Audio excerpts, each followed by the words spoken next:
All right, guys, so I have some updates for you on Gaza, and needless to say, it keeps getting worse and worse. So here are the new numbers. There's been a total of 10,581 Palestinians killed. Of them, 9,641 are civilians, according to Euromed Monitor, a human rights group. They also say 4,412 children have been killed, 2,761 women have been killed. According to them, about 2,500 are caught under the rubble. About 28,000 people are injured. 1.52 million are displaced. You have 51,000 or so completely destroyed units where people live, like apartment buildings. Partially destroyed units is 153,000. You guys remember, as of about a week and a half or 2 weeks ago, they said 42% of Gaza was destroyed. Now that number's almost certainly up over 50%. We have 109 press headquarters that have been destroyed or damaged. 194 schools have been damaged in the Israeli bombing. 740 industrial facilities, like factories, for example, places of work, have been destroyed. 61 mosques damaged, 3 churches damaged, 290 health staff have been targeted, 111 health facilities, and 46 murdered journalists. So these are the numbers, to be fair, as of yesterday, not today. Of course, these probably have gone up again. Let's continue here. So Israel actually released the names of their 1,400 people who were killed in the Hamas terror attack on October 7th. And what I'll click here for you so you could see is they released it like this and said, here are the 1,400. And then people went in and they looked at the names, and a bunch of them said like sergeant or lieutenant. And what they did is they highlighted the people who were actually military. So the white here are civilians. The yellow is military. And what it looks like is over 50% of the people who were killed on the Israeli side were actually military. So I'd say, looking at this, maybe 55%, 58% of the people killed on the Israeli side are military, which means the inescapable, unavoidable conclusion, based on the numbers, based on the math, is Israel is killing more civilians as a raw number and a percentage compared to Hamas. Stop and think about that. Stop and think about that. So if you're going to call Hamas a terror group, which I think is fair, you also should call the IDF a terror group. Now, this is where people chime in and say, well, hold on now. I disagree, because when Israel kills innocent civilians, it's collateral damage. Hamas is doing it on purpose. To which I say, wrong. Hamas definitely did it on purpose as well, but so did the IDF. If they were really being targeted, they wouldn't have done a medieval siege on over 2 million people where they cut off their food, fuel, and water. They wouldn't have done it. They wouldn't have targeted so many different areas of civilian infrastructure. Now, people then turn around and say, well, Hamas was hiding in all of those places. Even if that's true, you don't look at a place with 30 civilians and say, I'm going to murk all of them to get one Hamas member. If you do that, it's not, whoopsie, it's not, ooh, collateral damage. No, it's intentional. You are killing those people on purpose. You don't have a 90% civilian death rate unless you're doing it on purpose. Let's continue. The United Nations is basically begging the U.S. to stop what Israel is doing. And this is a good point made by this Twitter user here. They say, this should get rid of any illusions you have about where true power lies with the international community. It's all the United States is the biggest, the baddest, the strongest. We have the largest military. We're the world superpower. And so it's not like the UN is actually in charge. We control the UN, hence our veto power, for example. But the United Nations said, we need an immediate humanitarian ceasefire. It's been 30 days. Enough is enough. This must stop now. This isn't ambiguous. This is very straightforward. And by the way, other human rights organizations are saying the exact same thing. So now I got to show you this. White House spokesman John Kirby, he was asked if the U.S. stands by its comments that there are no red lines for Israel, no red lines at all. His answer probably won't surprise you, even though it's grotesque. In late October, you had referred to the fact that the administration is not drawing any red lines for Israel. As the death toll for civilians in the Gaza Strip has gone up, I wanted to ensure, is that still the case, that the administration has no red lines at all? That is still the case. Okay, it's also true that airstrikes continue, and it's also true that civilians keep dying from these airstrikes. That's incredible. So look, when you look at this, the inescapable conclusion is that's a green light. It's a green light to Israel. No red lines, no red lines, no red lines as Palestinian civilian bodies keep piling up. No red lines. So what do you think they're going to do? Of course they're going to continue with this psychotic slaughter.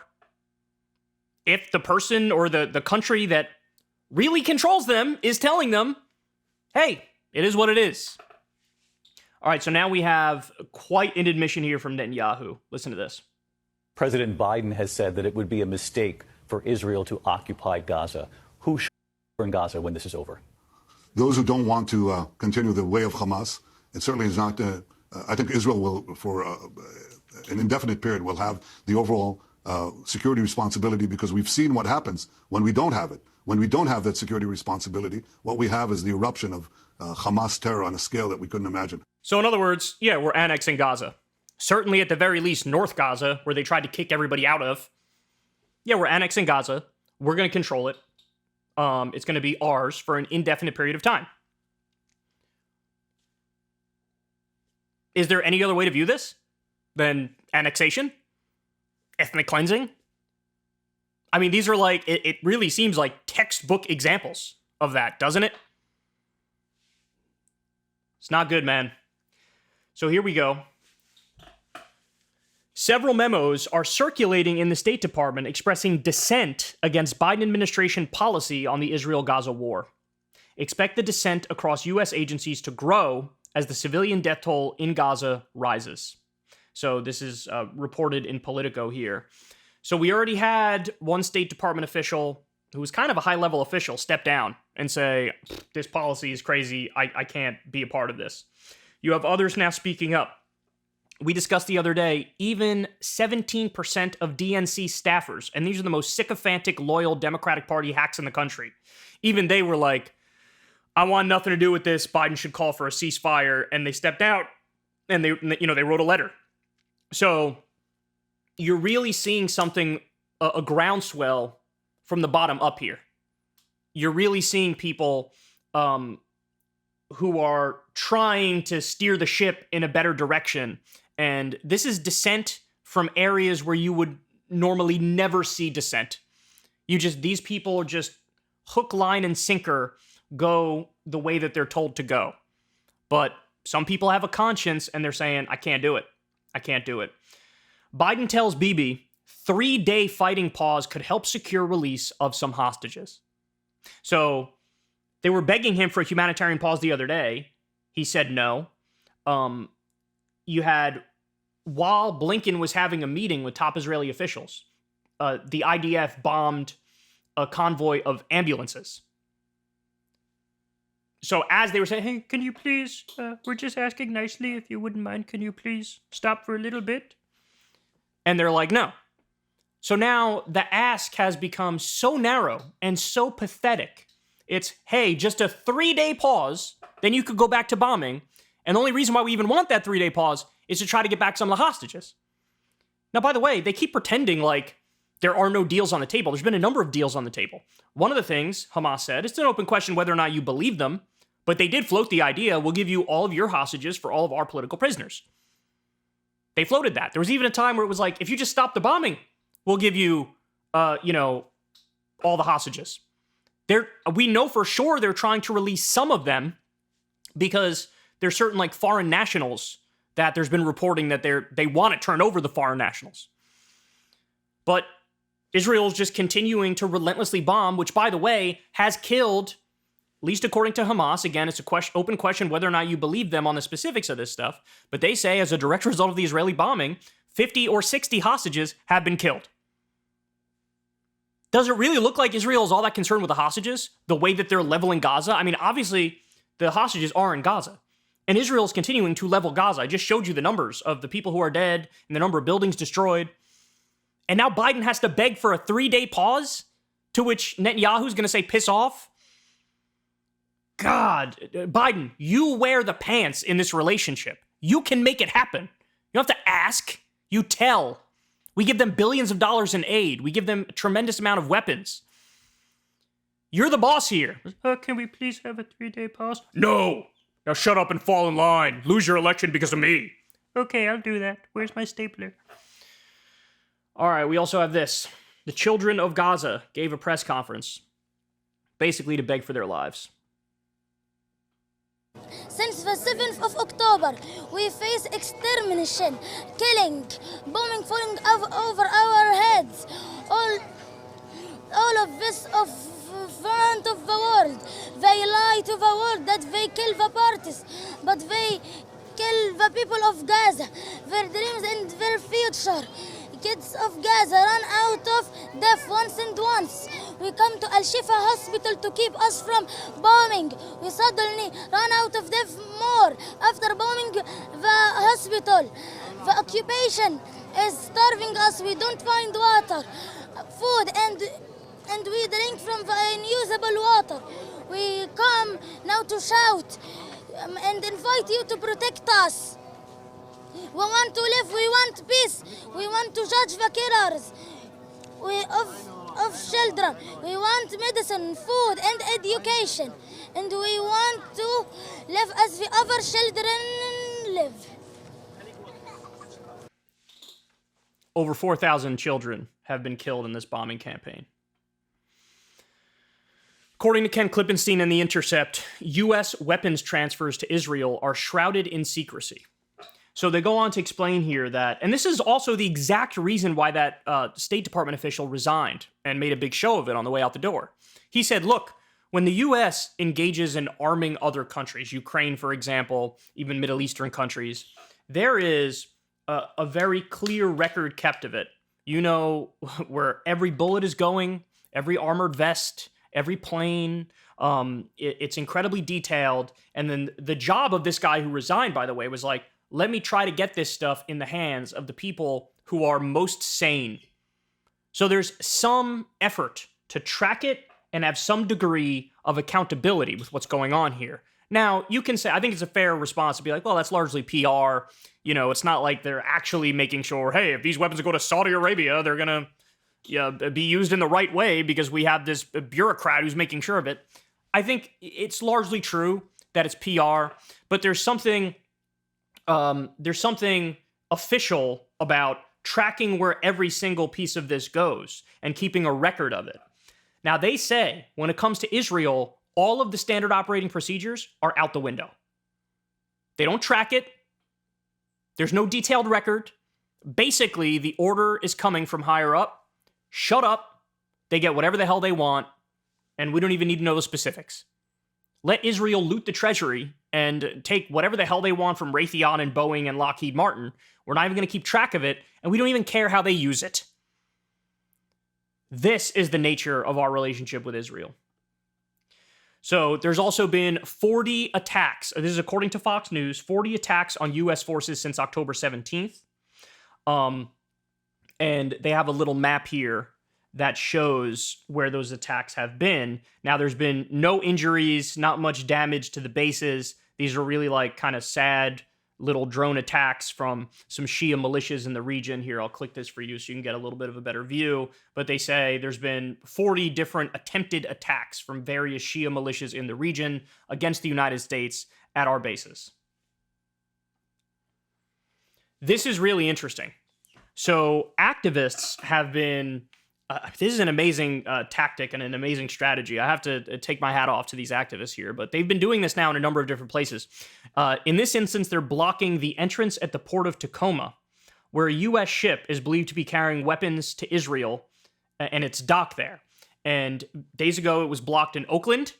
Now it's here. You have activists trying to block it, and the ship, at least, you know, as of yesterday, was unable to depart. I'm sure eventually these ships will leave for their destination, but the fact of the matter is they're really throwing a wrench in the well-oiled machine that is the military-industrial complex and us getting all of these weapons to Israel. they're really able to do it. I mean, they blocked it for hours previously. It looks like they may have blocked it for hours again. You even have some people who are workers on the ship who agreed with the protesters and resigned and stepped aside. And so they're trying to gum up the works here. Now, look, this reminds me of a very famous Noam Chomsky point where he said, there was a debate on political violence. Is political violence ever acceptable? And basically they had boiled it down to, there is a limited narrow range where political violence might be acceptable. And Chomsky gives the answer of, say you know that there's this ship full of weapons or this airplane full of weapons that's about to be sent to Vietnam, where it will be used to massacre innocent civilians. It'll be used to drop Agent Orange or napalm or bombs on the heads of landless peasants who were killing on purpose in a very brazen fashion, right? Not concerning ourselves at all with, are they civilians, are they not? If you know this is what these weapons are going to be used for, isn't the moral thing to do to go in there in the dark of night when nobody's around and you break the plane, right? Or you sink the ship? Isn't that the moral thing to do? You know that these weapons are going to be used to purposefully kill massive numbers of innocent civilians. And no person is going to get hurt, but you go and do some limited property damage, which has some measurable positive outcome. Isn't that the right thing to do? And Chomsky comes to the conclusion, I'm against political violence in almost all of its forms, but here's a rare instance of a kind of political violence that actually is the moral thing to do, right? It's like that old example, like, is stealing or robbery wrong? Of course it is. Okay, well, what if you can't afford medicine for your kid and your kid is dying and you go to the pharmacy and steal the medicine to save your kid's life? Well, everybody in that scenario goes, well, of course that's the right thing. Of course that's the moral thing to do. Well, that's an example of robbery or stealing, which is moral and ethical. And I see what these protesters are doing the same as that. You want to block these ships? By all means. I don't want them getting their weapons to carry out a massacre of innocent civilians. So this is much credit to the people who organized this, because this is very intelligent. Oftentimes I go after activists and protesters because I think they're really not strategic. I think they do a lot of virtue signaling things that have no measurable positive outcome and oftentimes make it worse. This is an example of the exact opposite. This is an example of a ruthlessly efficient version of a protest that has real-world positive outcomes. Now, if they end up delaying it 2 days, well, maybe you just save some lives, right? Maybe you save some lives because you wouldn't let this ship leave the dock. So this is in The Intercept. About 10 settlers came, poured gasoline, and set fire to my house. They also burned my son's house and stole all my sheep and my livelihood. We will not go back there. I'm 67 years old, and my children are psychologically damaged. So there's been a massive, massive uptick in violence in the West Bank. We've been talking about this quite a bit recently, that it looks like the IDF unleashing hell on Gaza and killing civilians has emboldened illegal Israeli settlers in the West Bank to basically do terrorism against the Palestinian villagers that remain. And this is yet another example of it. Sky News had a great piece on this the other day. This is The Intercept documenting a similar thing here. So this is Jewish Voice for Peace. They went to the Statue of Liberty. Hundreds of Jews and allies are holding an emergency sit-in, taking over the island to demand a ceasefire in Gaza. We refuse to allow genocide to be carried out in our name. Ceasefire now to save lives. Never again for anyone. And here's the picture.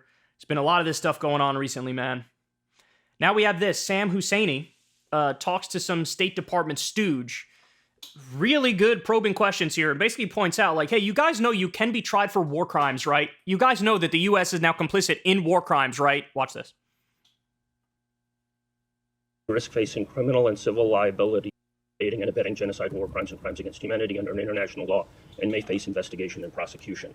Do members of the State Department face similar possibilities? Again, Greg Mokhiber, who just resigned as director of the New York office of the UN High Commissioner for Human Rights, noted that intent, usually the hardest part of genocide to prove, isn't in this case. He wrote in his resignation letter, quote, explicit statements of intent by leaders in the Israeli government and military leave no room for doubt or debate. You claim that you want Israel to make the distinction, but you don't seem to be making the distinction. If I might, I didn't interrupt you. The Center for Constitutional Rights just put out a statement. Legal organizations put members of Congress on notice for complicity on genocide. Quote, please take note, this is a letter that they sent to members of Congress, Center for Constitutional Rights. Please take notice that should you vote in favor of that package, the Biden package for Israel, you risk facing criminal and civil liabilities for aiding and abetting genocide, war crimes, and crimes against humanity under international law, and may face investigation and prosecution. Do members of the State Department face similar possibility? Again, Sam, as I said, we have the U.S. government has a rigorous process in place for evaluating whether something constitutes genocide, and we have not made that assessment in this case. But you continue to pretend that they're bombing up hospital after hospital, bakery after bakery, university after university, and somehow you keep pretending that, oh, they're just after military people. Look, that's the truth, man. If you actually had an objective International Criminal Court and UN that had the teeth and the power to do the right thing, this is like one of the easiest cases to prove ever. Because you have statements directly from Israeli officials that are like, yeah, we're killing civilians on purpose. Yeah, we're going to take Gaza. This is rightly ours. Hey, maybe we should nuke them. I'm open to nuking them. We're not trying to be specific. We're trying to cause damage. There's all of these quotes from all of these Israeli government officials that internally, the logic is very consistent. And the logic is these are human animals. There are no civilians in Gaza. And so, yes, they're purposely bombing apartment buildings and mosques and marketplaces and hospitals and bakeries and anything and everything you could think of. They're doing it on purpose. And they keep saying they're doing it on purpose. And the U.S. comes out there and tries to put this thin veneer of human rights over what they're doing.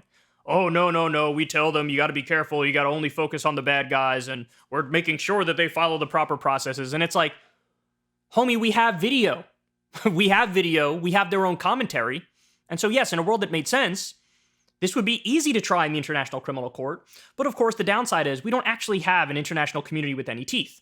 The United States has veto power at the UN, of course. And we're the ones who are really in charge. So when our allies commit war crimes, we say, that's fine.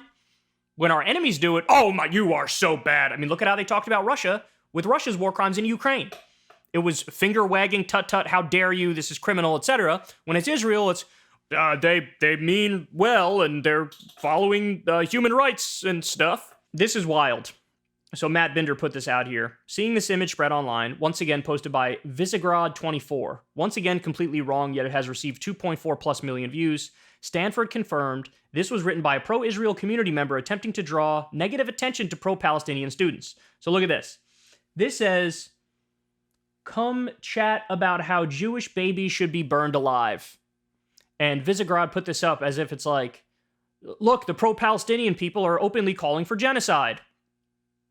And the reality is, this was pro-Israel folks trying to make pro-Palestinian folks look genocidal.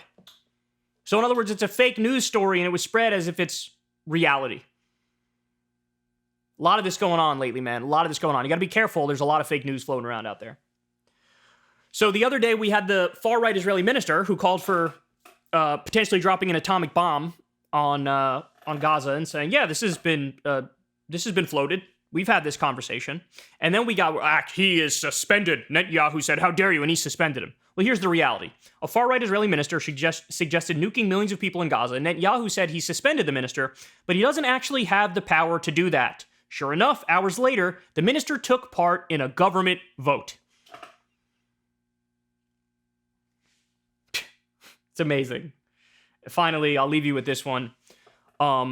So here are the countries that have broken relations with Israel or withdrawn their ambassadors in protest since the war on Gaza began. Bahrain, Honduras, Bolivia, Jordan, Colombia, South Africa, Chad, Turkey, Chile. I think there might even be a couple others now as well. But there is an international backlash going on here to some extent. And it'll only continue to build the more Israel obliterates civilian population centers. The more children get killed. And it's totally unacceptable. And at this point, if you're not calling for a ceasefire, you're either pro-genocide or passively accepting of genocide. I mean, it's really that simple, right? How many more civilians need to die before you say, I think we could stop this. I think we could stop this. I'm sympathetic with everyone. Hey, October 7th was a terror attack. It was horrible. They killed a lot of civilians, man. A lot of civilians. which is why I said everybody knows the leaders of Hamas are in Qatar. Bribe the Qatar government and then go ahead and arrest them and bring them to the International Criminal Court, or put a bullet right in between their eyes. Nobody would begrudge you that. I'd rather have 7 dead Hamas officials than 9,000 dead innocent civilians in Gaza. But Israel made the opposite decision. They're not going after Hamas leaders. By the way, there's that video in 2019 of Benjamin Netanyahu saying in no uncertain terms, yeah, I mean, we want to prop up Hamas because Hamas looks crazy, and then everybody understands we'll never give Palestinians a state if Hamas represents them, so we should prop up Hamas as a strategy to destroy any likelihood of a Palestinian state. He said that. Members of Likud said that. But we're all supposed to pretend like that's not the case, and like, actually, they're only fighting Hamas, when the Hamas leaders are hunky-dory eating a steak dinner right now, and Netanyahu is bombing babies. Hey y'all, do me a favor and like and subscribe. It helps out big time in the algorithm. Click the bell as well for notifications when videos drop, and watch that video on screen right now. You know you want to.